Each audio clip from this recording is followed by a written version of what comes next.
Mi mamá quería que le diera una de mis hijas a mi hermana. Me negué. Fue entonces cuando empezaron los rituales a las 3 de la madrugada. Recientemente di a luz a 2 niñas gemelas. Lo mantuve en secreto para sorprender a mi familia. Un mes antes del parto, el bebé de mi hermana falleció trágicamente por el síndrome de muerte súbita del lactante, y toda la familia entró en duelo. Cuando nacieron mis hijas, toda la familia vino a visitarme, excepto mi hermana, Mariana, y su esposo. Lo entendí. Al fin y al cabo, seguían de luto. La noticia de que tuve gemelas se esparció rápidamente. Mariana vino a visitarme con sus suegros.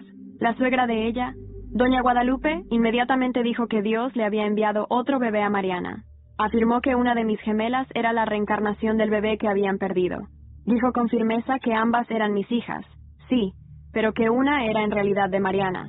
Sostuvieron a las niñas en brazos y se miraron entre ellos, convencidos de que una era el alma del bebé fallecido. Mi esposo, Alejandro, tomó rápidamente a nuestras hijas y los echó de la casa. Más tarde, ese mismo día, mi madre, Rosa, vino a visitarme y me insistió en que debía darle una de las gemelas a Mariana, ya que estaba sufriendo.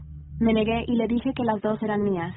A la mañana siguiente, vimos en la cámara de seguridad a doña Guadalupe parada frente a nuestra puerta a las 3 de la mañana, rezando. Me dio escalofríos. Les advertimos que nos dejaran en paz. Durante una semana entera, cada día encontrábamos un pájaro muerto y destripado en nuestra terraza, y una mancha roja chorreaba por las paredes de la casa. Alejandro y yo nos dimos cuenta de que teníamos que irnos. Teníamos que escapar de allí. Alejandro llamó a la policía, pero dijeron que no podían hacer nada, que quizás era una broma pesada. La mancha roja en la pared y la puerta era sangre de animal. Se ofrecieron a emitir una orden de alejamiento en cuanto identificáramos al responsable. Alejandro estaba decidido y sabía quién era. Después de revisar las imágenes de las cámaras, le pedí que no hiciera nada por ahora, ya que eran los suegros de Mariana, y quizás hablar con ellos resolvería las cosas. Yo no creía en esas cosas, pero estaba equivocada. Después de la visita de doña Guadalupe, hablé con Mariana sobre el comportamiento tan extraño de su suegra que nos estaba asustando. No sé si ella le dijo algo, pero doña Guadalupe seguía volviendo exactamente a las 3 a.m., rezando y murmurando mientras se quedaba parada en la terraza con la cabeza inclinada. Mariana entonces me dijo que no debería alejar a mis hijas de ella, que debería sentirme mal porque había perdido a un hijo. Siguió diciendo cómo me sentiría yo si perdiera a una hija. Siempre fue la favorita de mi madre y obtenía todo lo que quería, y esta era la primera vez que las cosas no salían a su favor. Después de eso, Mariana empezó a acosarme todos los días, enviando miles de mensajes y correos. Una mañana, volvimos a encontrar otro pájaro muerto en la terraza, destripado como si alguien lo hubiera matado a propósito. Eso siguió durante una semana más. Llamé a Mariana y le dije que si su suegra volvía a aparecer, llamaríamos a la policía. Mariana no respondió. No. Unos días después, todos, yo, las gemelas y Alejandro, empezamos a sentirnos muy mal. Sentía que alguien nos había hecho algo y sospechaba de doña Guadalupe. Mi mamá vino a quedarse con nosotros para ayudar, ya que estábamos bastante enfermos. Además, Alejandro tuvo un accidente de coche. Alguien chocó contra la parte trasera de nuestro carro en plena carretera, y el vehículo quedó destrozado. Por suerte, Alejandro no tuvo heridas graves. En el segundo accidente tuvimos suerte, porque nuestras hijas iban en el asiento de atrás.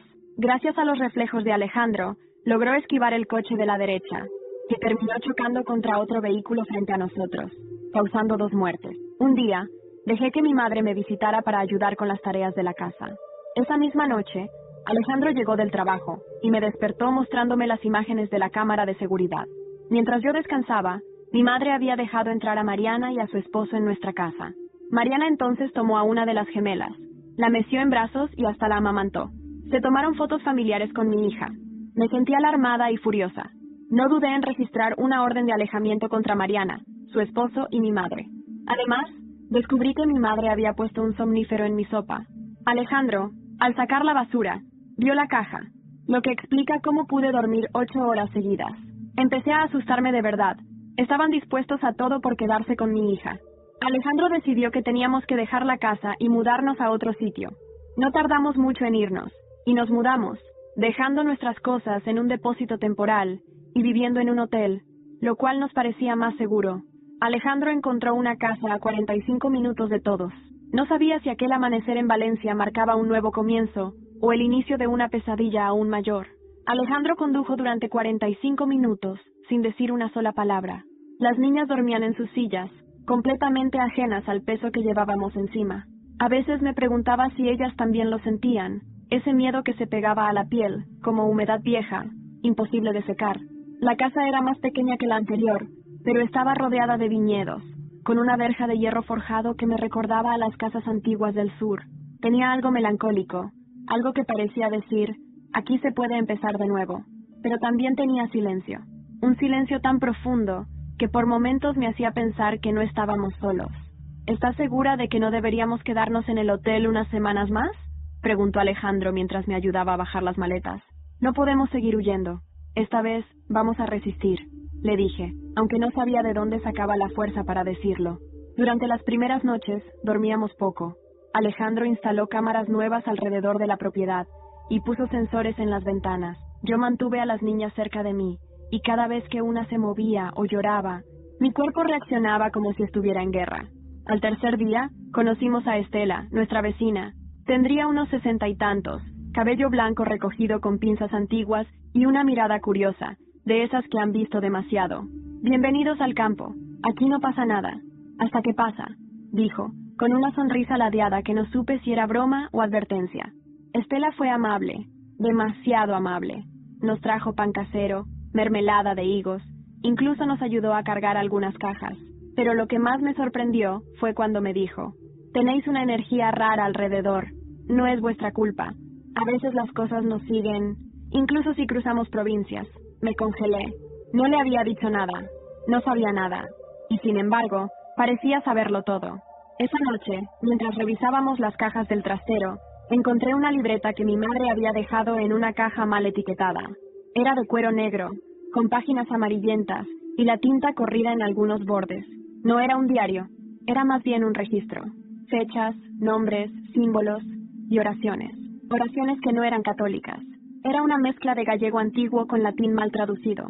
No entendía casi nada, pero algo estaba claro. Mi madre llevaba años en contacto con Guadalupe mucho antes de que Mariana perdiera a su hijo. ¿Por qué nos seguía? ¿Qué querían de mis hijas? Susurré para mí misma, aunque Alejandro lo escuchó. Vamos a destruir eso. Ya no vamos a vivir con miedo, me dijo, y lo vi con una rabia contenida que me asustó. Pero no lo destruimos, no todavía. Estela volvió al día siguiente. Le mostré un fragmento del libro, sin decirle de dónde venía. Esto no es un juego. Esto es antiguo, muy antiguo. Algunos pueblos pequeños del norte practicaban esto durante siglos. No era brujería, era devoción, pero una devoción equivocada. ¿Puede esto romperse? Lo que se entrega con sangre, solo con sangre se rompe, me dijo. Y se fue sin dar más detalles. Esa noche, Alejandro soñó que una de las niñas era llevada por una mujer vestida de negro. Despertó empapado en sudor, con un arañazo en el cuello que ninguno de nosotros supo explicar. Al día siguiente, recibí una carta, sin remitente. Solo decía, sabemos dónde estás. Lo que es nuestro, regresará, por las buenas o por las malas. El sobre olía a lavanda seca, igual que la casa de Guadalupe. Pensé en quemar la carta, romperla en 1000 pedazos, esparcirla por el campo, dejar que el viento se llevara ese mensaje como una amenaza que no pensaba aceptar. Pero no lo hice. La guardé en una caja metálica, junto con el cuaderno de mi madre y algunas fotografías que jamás colgaría en las paredes. Sabía que, si todo salía mal, necesitaría pruebas. No confiaba en nadie, ni siquiera en Estela, aunque sus advertencias fueran lo más cercano a un aviso sincero que había recibido en semanas. ¿No vas a decir nada a la policía?, preguntó Alejandro esa misma noche, mientras me cepillaba el cabello en silencio. ¿Y qué les voy a decir? Que me dejaron una carta perfumada con amenazas de ultratumba, escritas con una caligrafía de hace 50 años. ¿Que estamos huyendo de rituales, oraciones y locura? Él me miró en el espejo. Sus ojos estaban oscuros, con ese brillo extraño que aparece cuando se cruza el miedo con la impotencia. No puedo protegerte si no me dejas actuar. Sí puedes, ya lo hiciste. Nos sacaste de allí, nos salvaste. Pero esto no es con ellos, es conmigo. Esa noche, esperé a que todos durmieran. Tomé la linterna, el cuaderno, y caminé hasta el pequeño cobertizo que Estela tenía al final de su jardín. No me atreví a tocar el timbre. No quería parecer paranoica. Pero justo cuando iba a regresar, ella salió, como si supiera que estaba allí. No es el primer mensaje, ¿verdad?, preguntó sin rodeos. Negué con la cabeza. No son solo palabras. Ellos no amenazan. Ellos marcan territorio. Donde hay lavanda, hay un propósito. Estela me hizo pasar. Su casa olía a incienso y tierra mojada. En una estantería había tarros con nombres escritos a mano, algunos con fechas, pétalos, piedras, símbolos tallados, y un retrato antiguo de una mujer que se parecía demasiado a ella. Mi madre conoció a Guadalupe en 1964. Era comadrona, como ella. Pero también se decía que preparaban nacimientos, no solo para la vida, sino para algo más. Sentí el estómago retorcerse. ¿Qué clase de nacimientos? Nacimientos pactados. Hay familias que se entregan al linaje de otros, a cambio de protección, dinero o fertilidad. Guadalupe ofrecía eso, pero siempre a cambio de algo. Tragué saliva con dificultad. ¿Y si mi madre hizo eso? Estela asintió con lentitud. Entonces tus hijas podrían estar marcadas. No lloré. No podía permitirme derrumbarme de nuevo. Tenía que entender. Tenía que romperlo. ¿Cómo lo detengo? Debes encontrar el origen, el primer pacto, el nombre verdadero. Si lo destruyes, todo se deshace. Pero cuidado, si alguien más ya lo ha reclamado como suyo, será una guerra. Volví a casa al amanecer. Me metí en la ducha con la ropa puesta. Las niñas aún dormían, y Alejandro me miró desde la puerta, sabiendo que algo había cambiado. ¿Qué te dijo? Que no estamos locos, que esto es real, y que alguien ya las reclama como suyas. Pasamos los días revisando todo lo que teníamos de mi madre. Viejas cartas, facturas, hasta discos de vinilo buscando alguna pista. Hasta que Alejandro encontró una fotografía. Era una fiesta, un bautizo probablemente. Guadalupe estaba allí, Mariana, pequeña, en sus brazos. Pero lo que más me congeló fue ver a mi madre, arrodillada delante de ellas.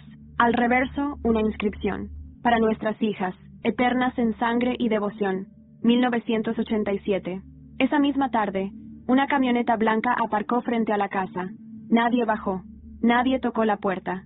Pero cuando salí al jardín, vi que habían dejado algo colgado en la reja. Un crucifijo invertido y una cinta con el nombre de una de mis hijas, bordado con hilo rojo. No grité, ni lloré. Solo lo tomé con las manos temblorosas y lo llevé adentro. El crucifijo invertido parecía recién pulido, como si alguien lo hubiese preparado con esmero. La cinta, esa maldita cinta, era de Luna. Yo misma la había bordado en el hospital, cuando aún creía que mi maternidad iba a ser celebrada. No disputada como un botín. Alejandro salió tras de mí. ¿Qué es eso? No respondí. Se lo mostré. Él lo sostuvo unos segundos, luego lo lanzó contra la pared con fuerza. El metal resonó por toda la sala, rebotando hasta caer al suelo como si aún tuviera algo que decir. Esto es una declaración de guerra, dijo, con la mandíbula tensa. Lo era, y no podíamos seguir fingiendo que una mudanza bastaría para escapar. Esa noche no dormimos. Mientras las niñas descansaban, Alejandro y yo preparamos café tras café, sin hablar demasiado.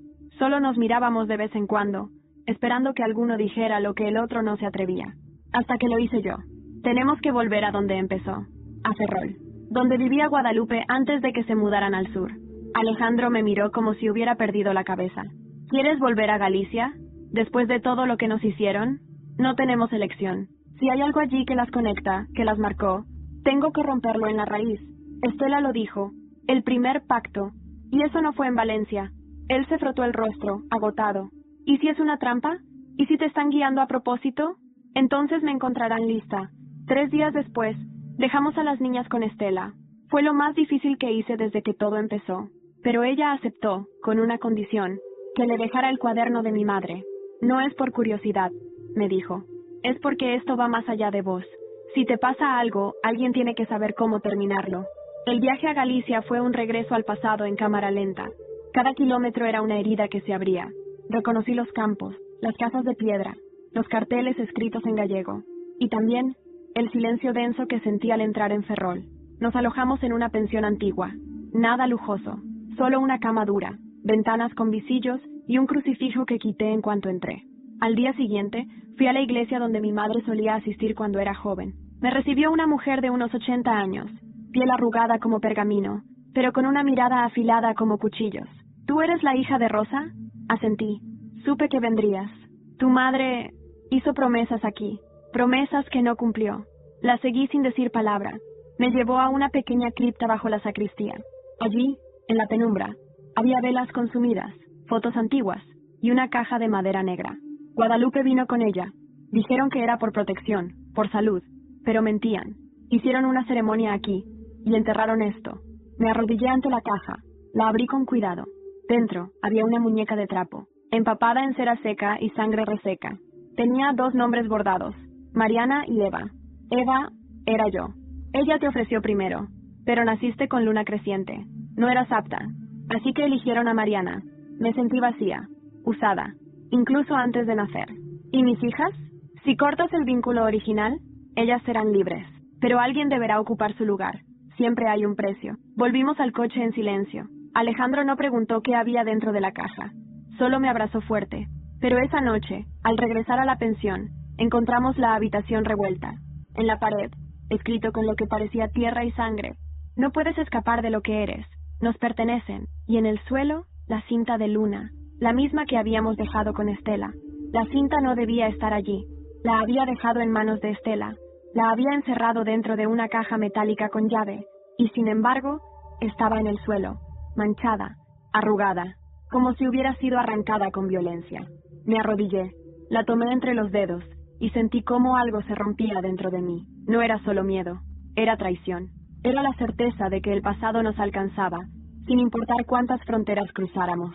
Alejandro revisó cada rincón del cuarto mientras yo permanecía inmóvil. El aire olía a humedad y a madera vieja, pero también a algo más, a flores secas, lavanda. ¿Estás bien?, preguntó él, sin dejar de mirar por la ventana, como esperando que alguien nos observara desde la oscuridad. No, no estoy bien, respondí. Mi voz salió más firme de lo que sentía. Si han tocado a las niñas.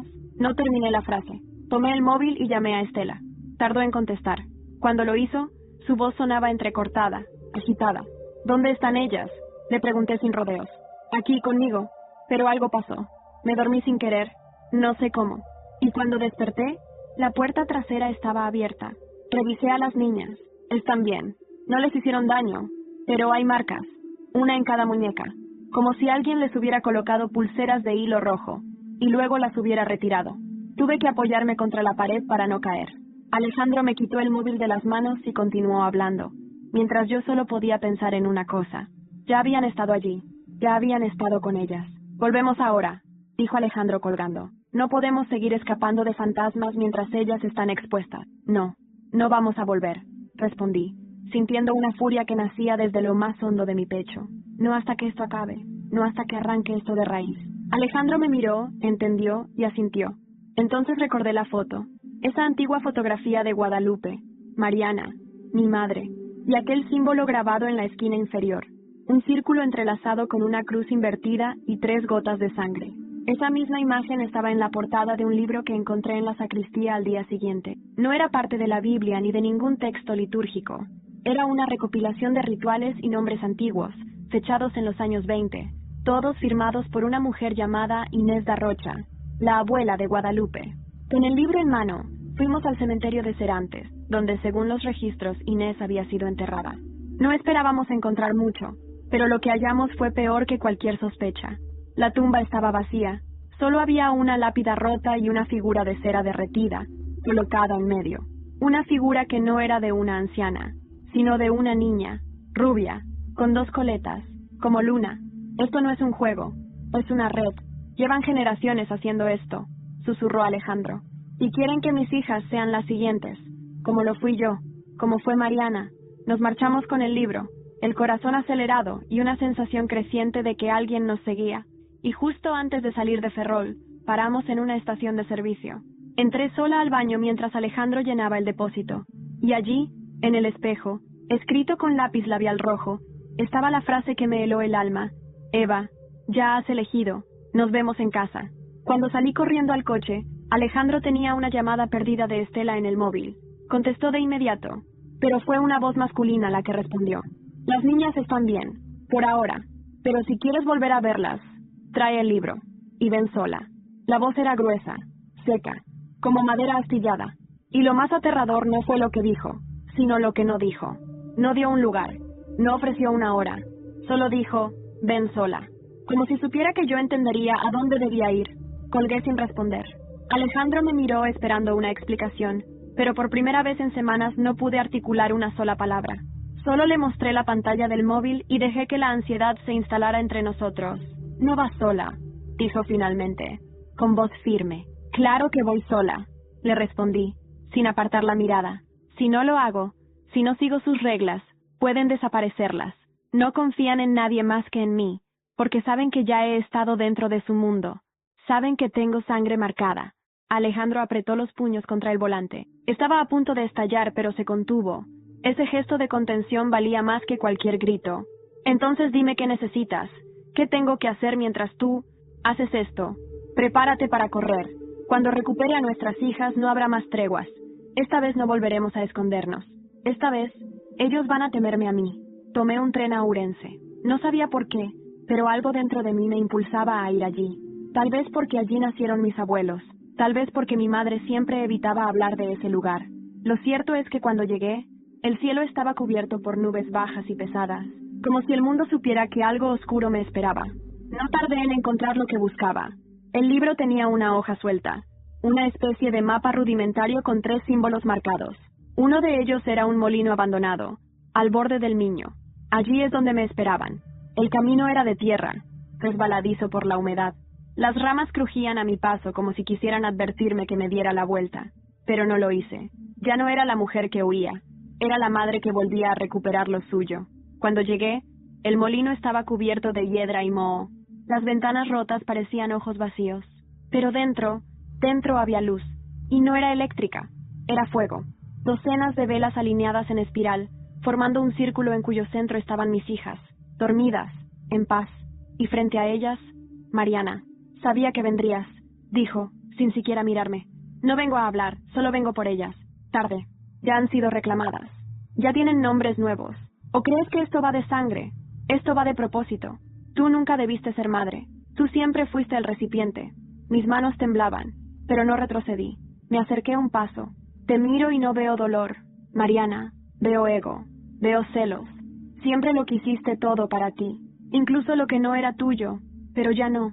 Ahora te vas a quedar con nada. Ella rió. Una risa hueca, vacía. ¿Y vas a matarme? ¿Como en las historias? No tienes eso dentro de ti, Eva. Siempre fuiste blanda. No necesito matarte. Solo tengo que romper el círculo. Tomé el libro. Lo abrí por la página donde estaba el símbolo del ritual. Y lo arranqué. Lo hice trizas. Y luego lo quemé, hoja por hoja. Cada palabra, cada nombre, cada oración. La llama se expandió con una velocidad sobrenatural.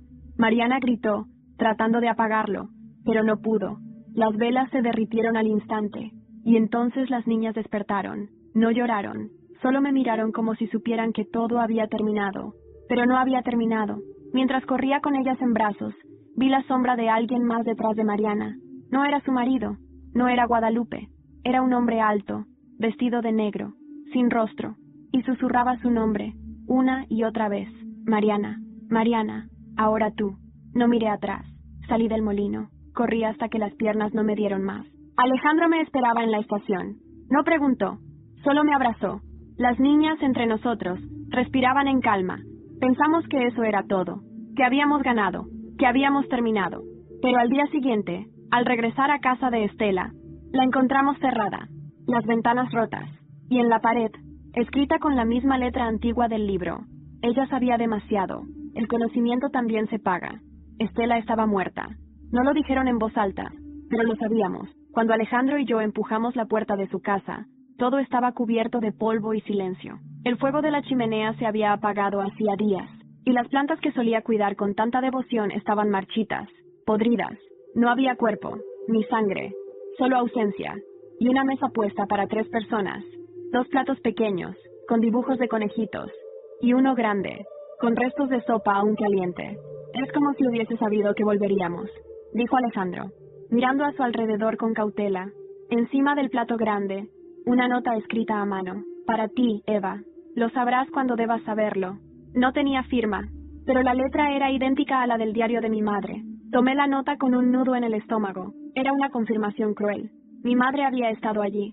Después de todo, Rosa no había desaparecido. No se había rendido.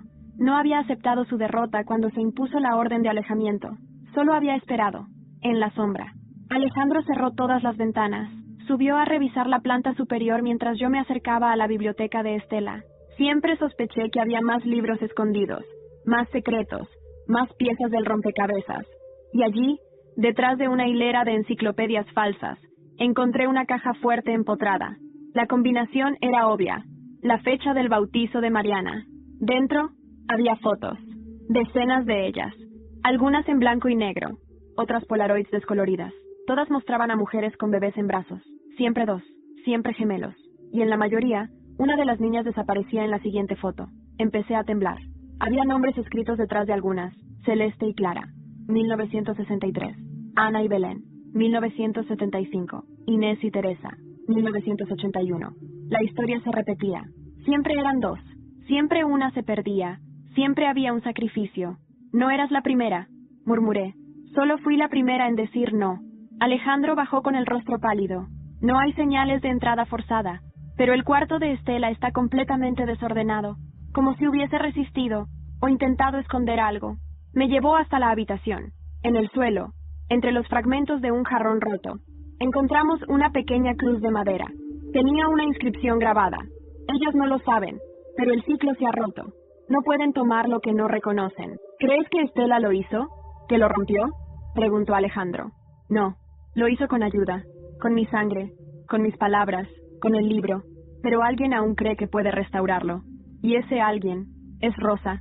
Salimos de la casa esa misma noche, con las niñas en brazos y el corazón convertido en una tormenta. Condujimos hasta la costa de Cantabria, donde un viejo amigo de Alejandro nos ofreció un piso temporal. Nada lujoso, pero seguro, por ahora. Pasé los días leyendo cada palabra del diario de mi madre, no buscando rituales, sino buscando intenciones. Y fue allí donde lo encontré. Una carta, no dirigida a mí, sino a Guadalupe. Querida Lupe, si Eva se niega, tendremos que hacer lo que hicimos con las otras. No se trata de ella, sino de lo que lleva en su sangre. Mariana fue un error, siempre lo supiste, pero nadie más puede llevar el sello. Si no se somete, tomaremos a sus hijas, una de ellas, y el resto será como antes. Ese como antes me quemó la garganta. ¿Qué más había hecho mi madre? ¿Cuánto más estaba dispuesto a hacer ese círculo? Decidí buscar al único que no se había pronunciado desde que todo comenzó. Mi padre. No sabía dónde vivía. No tenía contacto con él desde hacía años, pero entre los papeles de Estela encontré una dirección en Zamora. Y una foto en la que mi madre y él aparecían, con Guadalupe de fondo. Alejandro se quedó con las niñas. Yo tomé un tren sola. El vagón estaba vacío. Casi podía oír los latidos de mi propio corazón. Miraba por la ventana, sin pensar, sin descansar, solo repitiendo un mantra. No soy un recipiente, no soy una ofrenda, no soy una herencia. Al llegar, la casa era modesta, de campo. Toqué la puerta, 1, 2 veces, y cuando se abrió, no vi a un anciano. Vi a un hombre que me reconoció antes de que dijera nada. Eva, hija, ¿cuánto tiempo llevas sabiendo? No lo suficiente, pero ya no tengo miedo. Vine por respuestas. Y si mientes, sabré que fuiste uno de ellos. Él bajó la cabeza. No fui uno de ellos. Fui peor. Fui quien aceptó el pacto.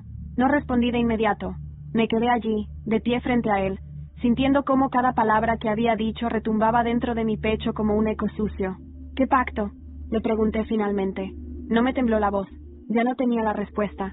Solo quería la verdad. Él me hizo pasar. Su casa olía a madera, a tabaco antiguo y a una nostalgia que dolía. En las paredes había fotos que no reconocía, ni una sola mía, ni una de mi madre, como si hubiese intentado borrar ese pasado. Pero el pasado no se borra, solo se esconde, hasta que regresa con garras. Nos sentamos frente a frente. Él sirvió café, pero no lo toqué. Tu madre y yo éramos jóvenes, queríamos una familia, pero Rosa no podía quedarse embarazada. Lo intentamos durante años, hasta que conocimos a Guadalupe. Ella nos habló de una tradición, algo que no estaba en los libros, ni en la iglesia, ni en la medicina. Algo antiguo. ¿Y aceptaste sin más? No era tan simple. Rosa hizo todo por su cuenta. Fue ella quien buscó a Guadalupe. Yo solo firmé, sin entender. Pensé que era un tratamiento, un ritual simbólico, una tontería de pueblo, pero no lo era. ¿Y qué ganabas tú? Se quedó en silencio. Apreté los puños. No lloraría. No frente a él. A cambio, Guadalupe exigió una promesa, que si teníamos más de una hija, la segunda sería para su linaje, para continuar el ciclo. Yo creí que Rosa jamás tendría otra hija, pero entonces naciste tú, y ella me miró con ese brillo en los ojos que no conocía. Me dijo que Eva no era para nosotros. que Eva tenía un destino mayor. Me sentí sucia, asqueada. Todo en mí gritaba. ¿Y por qué no me entregaron entonces? ¿Qué salió mal? Te enfermaste al nacer, fiebre alta, convulsiones. Guadalupe dijo que eras débil, que no servías. Así que ofrecieron a Mariana, y ella fue criada con el propósito de ser madre de la elegida. ¿Y ahora? ¿Qué quieren de mis hijas? El linaje no acepta rechazos. Si tú no entregas, ellas tomarán por la fuerza. Ya están marcadas, tienen la señal. Y si el pacto no se cumple, el precio será sangre, tuya, de ellas, o de todos. Cerré los ojos, respiré hondo. Ya lo sabía, ya lo había sentido. Solo necesitaba confirmarlo. ¿Dónde está mi madre? En un lugar al que llaman la cámara. No es un sitio físico, es como un santuario, subterráneo, en las montañas, cerca de León. Allí preparan los nacimientos, los rituales y las ofrendas. ¿Cómo llego allí? No puedes, solo se entra con una marca, o con una guía. Saqué del bolso el crucifijo invertido que habían dejado en nuestra puerta. ¿Esto sirve? Él me miró con algo que parecía terror. Sí, pero si entras con eso, no saldrás igual. Sonreí. Pero no fue una sonrisa feliz. Ya no soy la misma. Papá, nadie lo es después de vivir el infierno. Pero esta vez, voy a entrar. Y voy a quemarlo todo. Volví a Cantabria esa misma noche. Alejandro me esperaba en la estación con las niñas dormidas en el coche. Me miró a los ojos. No hizo preguntas. Ya sabía. ¿Y cuándo vamos? En 2 días. Necesito prepararlo bien.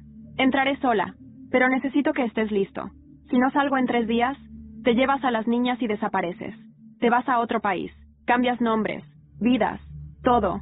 Él quiso protestar, pero no lo hizo. Solo me abrazó. La víspera del viaje, recibí una llamada. Número desconocido. Eva, soy yo, Mariana. No supe cómo reaccionar. ¿Qué quieres? Solo decirte que no fue decisión mía. Me eligieron. Me formaron para esto. Pero si te doy algo, necesito que me prometas que cuando acabe, me dejes en paz. No prometo nada. Te mandé una carta, con un nombre. Ese es el nombre verdadero del pacto. Si lo pronuncias en la cámara, el círculo se romperá. Colgó. No creí ni por un segundo en su redención, pero el sobre llegó al día siguiente, y dentro, un papel arrugado, con una palabra escrita a mano, Nahara, y en la parte de atrás, una foto de Rosa, dentro de una caverna, con mis hijas al fondo. No dormí esa noche, ni siquiera cerré los ojos. Caminé por la casa como una guardiana silenciosa, repasando cada rincón, cada respiración de mis hijas. Luna y Alba dormían juntas, abrazadas, como si supieran que la noche estaba viva y vigilante. La palabra seguía repitiéndose en mi mente, Nahara. No sonaba a nada en concreto, pero en mi lengua tenía el peso de una maldición antigua, una raíz que nunca debió plantarse. Amaneció con una niebla densa sobre Cantabria. Alejandro preparó café, pero no dijo nada. Me abrazó fuerte antes de partir, como si también supiera que yo no volvería igual. Recuerda quién eres, me susurró al oído, no lo que te hicieron ser. Tomé el coche sola. No llevé móvil, solo la foto de Rosa, el crucifijo invertido, la palabra escrita y una vela negra que encontré en la casa de Estela, con una inscripción en latín, In tenebris lux nascitur. En la oscuridad nace la luz.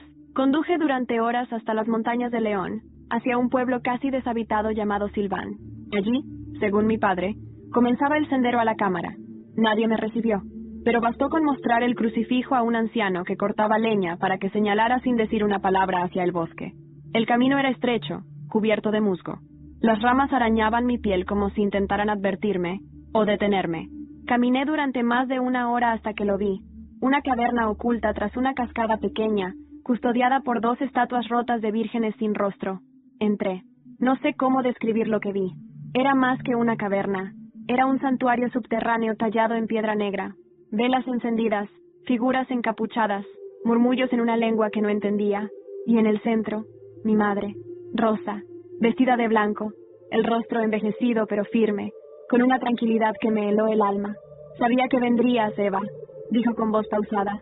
Siempre fuiste la pieza que no encajaba, la que debía elegir. Elegí hace mucho, le respondí. Elegí proteger lo que tú intentaste destruir. No sabes lo que haces, no sabes lo que significas. Tu linaje viene de Nahara. Ella fue la primera, fue la raíz. Tú eres su espejo. No soy reflejo de nada, soy ruptura. Avancé hacia ella mientras los demás encapuchados retrocedían. Rosa alzó una daga ceremonial y la colocó sobre su pecho. Puedes matarme, Eva, pero eso no te liberará. Solo se rompe el ciclo si se pronuncia el nombre ante la fuente. La sangre debe tocar el agua. Me giré. Detrás de mí, una fuente de piedra goteaba agua cristalina, en un cuenco que reflejaba luz desde dentro. Entendí. Allí debía terminar. Saqué el papel. Lo leí en voz alta. Nahara. Y luego, con el filo de la daga, me hice un corte en la palma.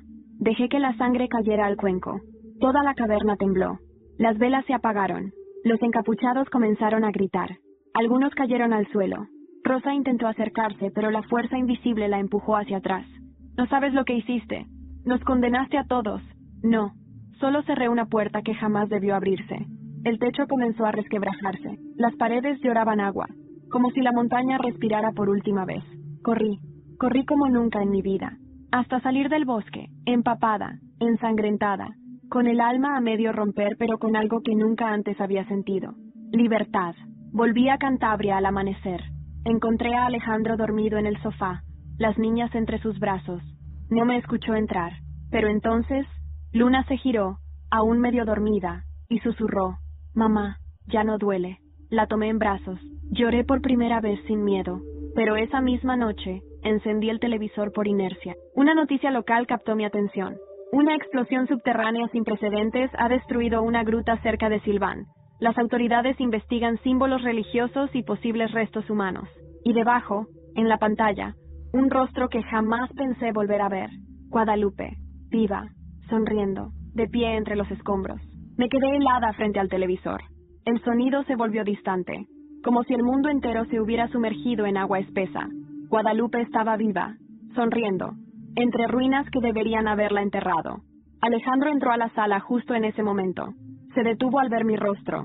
«¿Qué pasa?», señalé la pantalla. «No puede ser», susurró él, pero era Guadalupe, intacta, envuelta en un abrigo negro, con el cabello recogido en un moño perfecto, como si el caos nunca la hubiese rozado, como si cada palabra que ella había dicho, cada amenaza, cada ritual, hubiese sido parte de un plan más grande. Ella sobrevivió a todo. Estaba allí, sabía lo que iba a pasar. Esperó, dije, sintiendo una rabia helada crecer en mí. No era Rosa, nunca fue solo Rosa. Guadalupe es la raíz, el inicio, la madre de todas las hijas marcadas. Alejandro se sentó a mi lado, en silencio. «¿Qué vas a hacer?» «Terminar lo que empecé, pero esta vez no va a ser en secreto, no en la oscuridad. Esta vez todo el mundo va a saber quién es ella, lo que hizo, lo que escondió».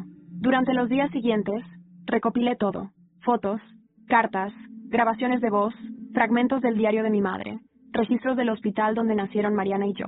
Incluso contacté a 3 mujeres que figuraban en los archivos de Estela, sobrevivientes, madres que habían perdido a una de sus hijas en circunstancias sospechosas. Al principio dudaron, tenían miedo, pero bastó con mostrarles una sola foto de Guadalupe para que lo supieran. «Era ella», dijo una de ellas. «Oh».